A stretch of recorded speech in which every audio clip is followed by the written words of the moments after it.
मजदूर हो मजबूर हो ऐ सैयद आलम।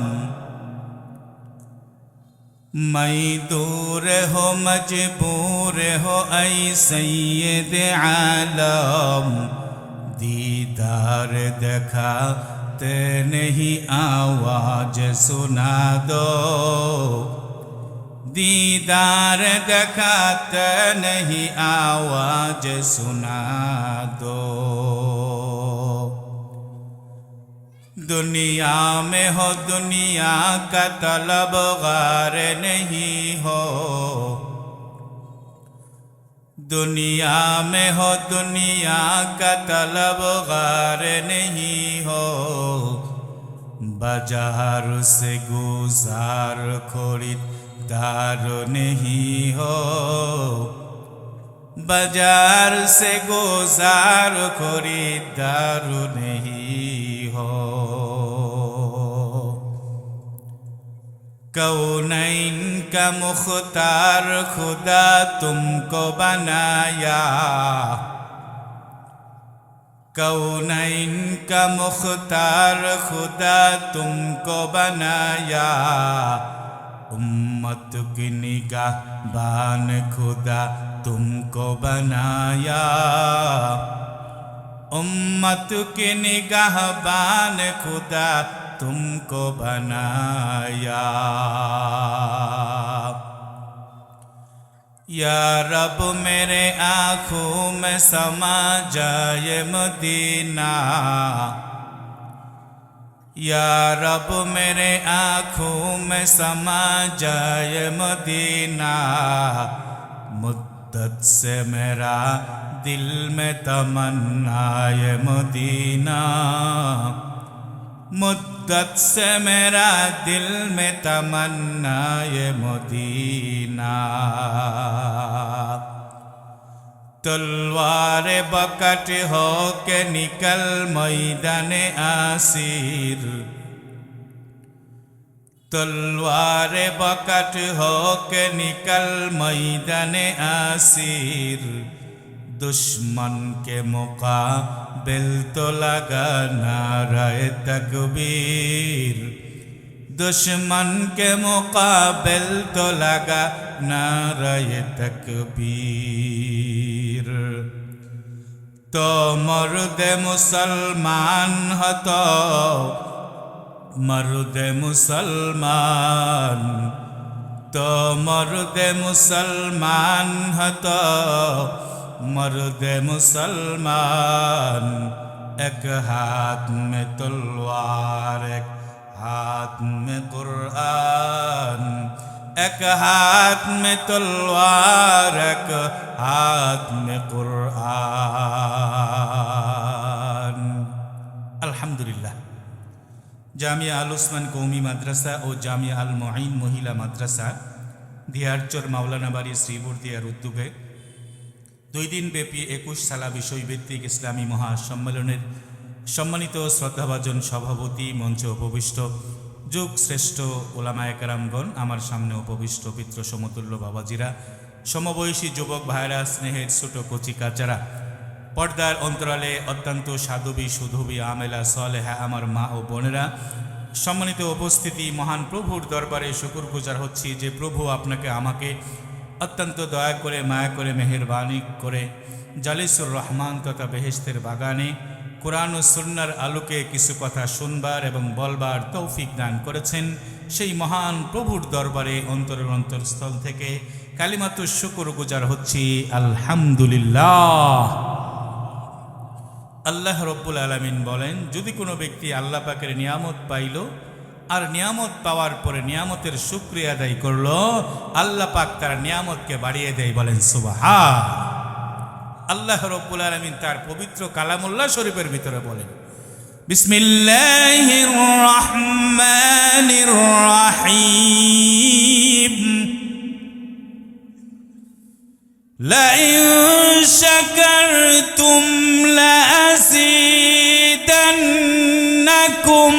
ولئن كفرتم إن عذابي লাশাদীদ।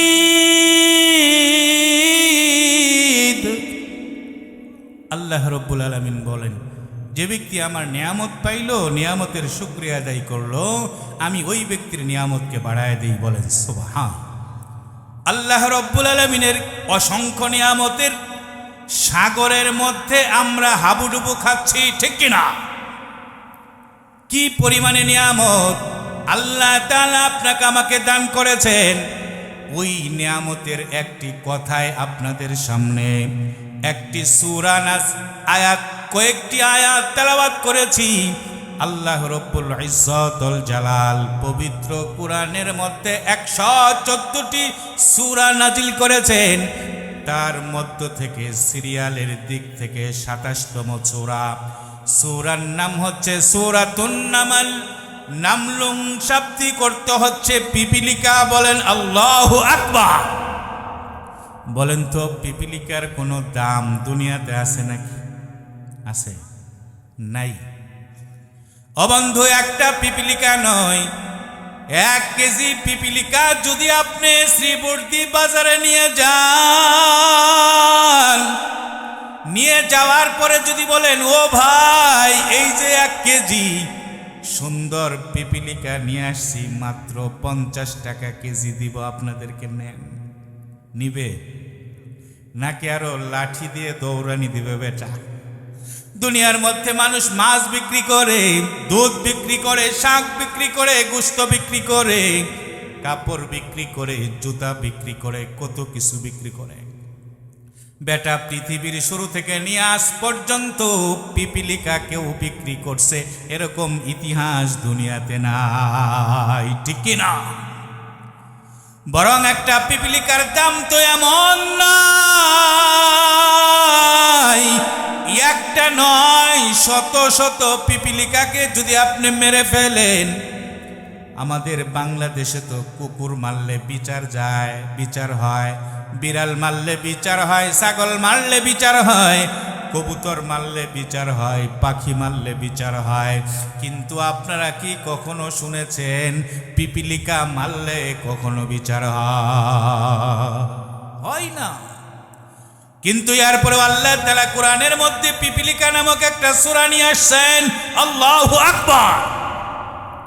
ও বন্ধু, পিপিলিকা আপনার কাছে দাম নাই, আমার কাছে দাম নাই, পৃথিবীর কোনো মানুষের কাছে দাম নাই, কিন্তু একমাত্র আহকামুল হাকিমিন আল্লাহর কাছে পিপিলিকার দাম আছে।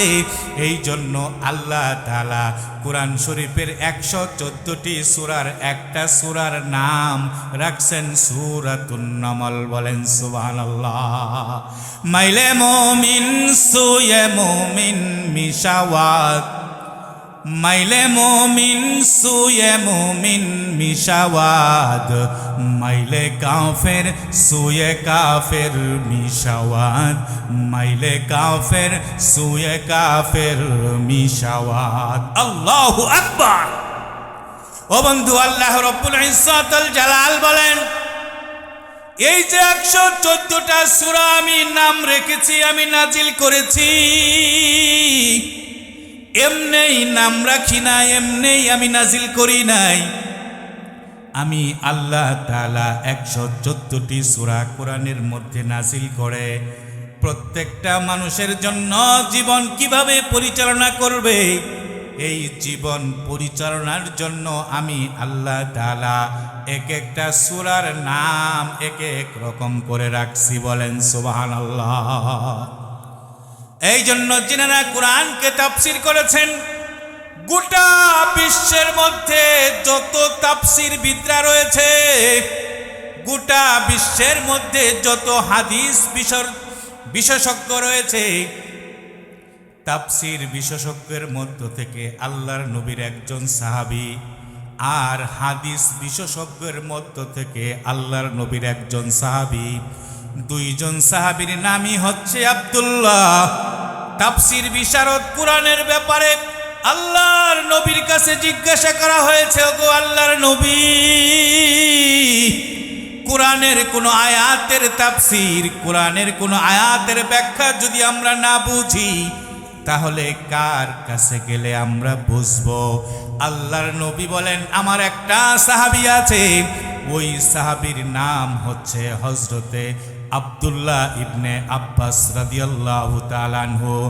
ওই সাহাবার কাছে তোমরা যাবা, সূরা ফাতিহার আলহামদু থেকে নিয়ে শুরু করে সূরা নাসের আরেক নাস মিনাল জিন্নাতি ওয়ান নাস, এতটুক পর্যন্ত 6666টি আয়াত রয়েছে। ওই যে আব্দুল্লাহ ইবনে আব্বাস রাদিয়াল্লাহু তাআলা আনহুর নিকটে তোমরা যদি যাও, তাহলে কোরআনের সম্পূর্ণ তাফসীর বুঝতে পারবা। বলেন সুবহানাল্লাহ। আল্লাহর নবীর কাছে জিজ্ঞাসা করা হলো, গো আল্লাহর নবী, আমরা তো অনেক সময় আপনার জবান থেকে আপনি হাদিস বলেন, ওই হাদিসের ব্যাখ্যা আমরা বুঝতে পারি না, তাহলে কার কাছে গেলে হাদিসের ব্যাখ্যা আমরা বুঝতে পারবো? আল্লাহর নবী বলেন, আমার আরেকজন সাহাবী রয়েছে, ওই সাহাবীর নাম হচ্ছে হযরতে আব্দুল্লাহ ইবনে মাসউদ রাদিয়াল্লাহু তাআলা আনহু। তোমরা যদি হাদিসের ব্যাপারে, হাদিসের ব্যাখ্যার জন্য কোনো সমস্যা মনে করো, তাহলে হযরতে আব্দুল্লাহ ইবনে মাসউদ রাদিয়াল্লাহু তাআলা আনহুর নিকটে যাবা, গেলে তোমরা হাদিসের ব্যাখ্যা সম্পূর্ণ রূপে বুঝতে পারবা। বলেন সুবহানাল্লাহ। হযরতে আব্দুল্লাহ ইবনে আব্বাস রাদিয়াল্লাহু তাআলা আনহু বলেন, এই দুনিয়ার মানুষরা শুনে রাখ, শুনে রাখ, আল্লাহ তাআলা কোরআন শরীফের মধ্যে যতগুলো সূরা নাজিল করেছেন, তার মধ্যে থেকে সূরাতুন নামল ঐতিহাসিক একটি সূরা। হযরতে আব্দুল্লাহ ইবনে আব্বাস রাদিয়াল্লাহু তাআলা আনহু বলেন, আল্লাহ তাআলা যদি কোরআনের মধ্যে 113টা সূরাও নাজিল না করতেন, এরপরে শুধু সূরা নমলটা নাজিল করতেন। এই সূরা নমলটা মক্কায় অবতীর্ণ হয়েছে। কোরআন শরীফের সিরিয়ালের দিক থেকে 27 নম্বরের সূরা, আয়াত সংখ্যা হচ্ছে 93। আমি আপনাদের সামনে 15, 16, 17, 18 এই 4টি আয়াত তেলাওয়াত করেছি। হযরতে আব্দুল্লাহ ইবনে আব্বাস রাদিয়াল্লাহু তাআলা আনহু বলেন, 114 সূরার মধ্যে 113 সূরার প্রয়োজন নাই। শুধু এই সূরাতুন নামল অনুযায়ী যদি কোনো ব্যক্তি দুনিয়াতে আমল করে, আল্লাহ তাআলা তাকে জান্নাতে পৌঁছায় দেওয়ার জন্য এই সূরা নামল একাই যথেষ্ট হয়ে যাবে। এত বড় গুরুত্বপূর্ণ একটি সূরা। হযরতে আব্দুল্লাহ ইবনে মাসউদ আব্বাস রাদিয়াল্লাহু তাআলা আনহু বলেন, এই সূরা নমলের আয়াতকে ফজিলতপূর্ণ করার জন্য 2টা আয়াত 2 জনে বলেছে কোরআন নাজিল হওয়ার আগে। বলেন সুবহানাল্লাহ। একটা হচ্ছে হযরতে সুলাইমান আলাইহিস সালাতু ওয়াস সালামের নাম আপনারা শুনেছেন তো। হযরতে সুলাইমান আলাইহিস সালাতু ওয়াস সালাম কত বড় একজন নবী আর পয়গম্বর ছিলেন। হাদিস শরীফের মধ্যে আল্লাহর নবী বলেন, গোটা পৃথিবীতে 4 জন ব্যক্তি গোটা পৃথিবীটাকে রাজত্ব করেছে, তার মধ্য থেকে 2 জন মুসলমান আর 2 জন হচ্ছে কাফের। 2 জন মুসলমানের মধ্যে একজন মুসলমান হচ্ছে হযরতে সুলাইমান আলাইহিস সালাতু ওয়াস সালাম। আল্লাহ তাআলা সুলাইমান আলাইহিস সালাতু ওয়াস সালামকে গোটা পৃথিবীর সিংহাসন দিয়েছিলেন, গোটা পৃথিবীর রাজত্ব তাকে দিয়েছিলেন একটি কারণে। বলেন সুবহানাল্লাহ। কারণটা আপনারা শুনবেননি। ওই কারণটা হচ্ছে হযরতে সুলাইমান আলাইহিস সালাতু ওয়াস সালাম আল্লাহকে ডাক দিয়ে বলে, গো আমার আল্লাহ, আপনি আমার এলাকাতে আমার ওয়াদির মধ্যে যতগুলো মানুষ বানিয়েছেন, তাদের মধ্য থেকে আমাকে আর আমার বাবাকে আপনি সম্মানিত করেছেন। বলেন সুবহানাল্লাহ। ওগো আল্লাহ, আপনি ইচ্ছা করলে ওই সাধারণ মানুষের দলভুক্ত আপনি আমাকে করতে পারতেন, আমার আব্বাকেও আপনি করতে পারতেন, কিন্তু আমাকেও করেন নাই, আমার আব্বাকেও করেন নাই। ওগো আল্লাহ, আমার আব্বাকেও আপনি বাদশা বানিয়েছিলেন, আমার আব্বাকেও আপনি নবীও বানিয়েছিলেন, বাদশাও বানিয়েছিলেন। তার নাম হচ্ছে হযরতে দাউদ আলাইহিস সালাতু ওয়াস সালাম। আপনারা জানেন হযরতে দাউদ আলাইহিস সালাতু ওয়াস সালাম যেরকম নবী ছিলেন ওরকম বাদশাও ছিলেন। বলেন আল্লাহু আকবার। আল্লাহ তাআলা হযরতে সুলাইমান আলাইহিস সালাতু ওয়াস সালামকেও কবুল করলেন। হযরতে সুলাইমান আলাইহিস সালাতু ওয়াস সালাম ছোটবেলা থেকেই অত্যন্ত লাজুক প্রকৃতির ছিল, অত্যন্ত সুন্দর প্রকৃতির ছিল। হযরতে সুলাইমান আলাইহিস সালাতু ওয়াস সালাম বলেন, আমার বাবা দাউদ তার একটা নয়, দুইটা নয়, পাঁচটা নয়, 10টা নয়, 15টা নয়, 19টা সন্তান ছিল। বলেন আল্লাহু আকবার। দাউদ আলাইহিস সালাতু ওয়াস সালামের সন্তানের সংখ্যা কত? এখানে কি কেউ আছেন 19 সন্তানের বাবা? কেউ নাই। কিন্তু হযরতে দাউদ আলাইহিস সালাতু ওয়াস সালাম 19টা ছেলের বাবা ছিলেন। সর্বকনিষ্ঠ সন্তান হচ্ছে হযরতে সুলাইমান আলাইহিস সালাতু ওয়াস সালাম। হযরতে দাউদ আলাইহিস সালাতু ওয়াস সালামের রাজত্বকাল উনি যখন বৃদ্ধ হয়ে গিয়েছেন, এখন উনি চিন্তা করেন, ওগো আল্লাহ, তুমি আমাকে নবুয়তের দায়িত্ব দিয়েছো, আবার বাদশাহীর দায়িত্ব দিয়েছ। আমার এখন বয়স হয়ে গিয়েছে, চোখের জ্যোতি কমে গিয়েছে, দাঁতগুলো লড়বড় করে, মুখের চামড়াগুলো ঢিল হয়ে গিয়েছে, আমি এখন হাঁটতে পারি না, হাঁটুতে ব্যথা, কোমরে ব্যথা, আমার স্মরণ শক্তি কমে গেছে, চোখের দৃষ্টি কমে গেছে। গো আল্লাহ, ও গো আল্লাহ, আমি তোমার কাছে দরখাস্ত করি, আমার এন্তেকালের পরে এই রাজত্বের মালিক তুমি কাকে বানাবা? আমার এন্তেকালের পরে তুমি আমার নবুয়তের এই যে ওয়ারিস কাকে বানাবা? ওগো আল্লাহ, আমি তোমার কাছে দরখাস্ত করি। আল্লাহ রব্বুল আলামিন বললেন, হে দাউদ, তোমার চিন্তার কোনো কারণ নাই। তোমার যে 19টা সন্তান রয়েছে, সেই 19টা সন্তানের মধ্য থেকে তুমি সবচেয়ে বেশি কাকে মহাব্বত করো? বলেন সুবহানাল্লাহ। হযরতে দাউদ আলাইহিস সালাতু ওয়াস সালাম বললেন, আল্লাহ, আপনি যে প্রশ্ন করেছেন এই প্রশ্নের উত্তরটা আমি একটু সময় নিয়ে দেই। আল্লাহ তাআলা বললেন, ঠিক আছে, সময় নিয়ে দাও।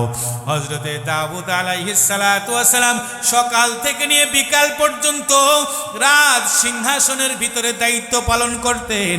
হযরতে দাউদ আলাইহিস সালাতু ওয়াস সালাম সবার বড় সন্তানকে ডাকলেন, ডাকার করে বলতেছেন, বাবা, এই যে আমার সকাল থেকে নিয়ে বিকাল পর্যন্ত রাজ্য ক্ষমতা চালাইতে হয়, এই রাজ্য ক্ষমতা চালাইতে চালাইতে আমার পেরেশানি লাগে। ও বাবা, আমি আজকে তোমাকে সকাল থেকে নিয়ে বিকাল পর্যন্ত রাজ্য ক্ষমতায় বসাইতে চাই, তুমি রাজি আছো নাকি? বড় সন্তান ডাক দিয়ে বলে, ও বাবা, তোমার এই রাজ্যের ভার আমি নিতে চাই না, আমি পারবো না। হযরতে দাউদ আলাইহিস সালাতু ওয়াস সালাম বুঝলেন, এই সন্তানের দ্বারা কি রাজ্য চালানো সম্ভব নাকি?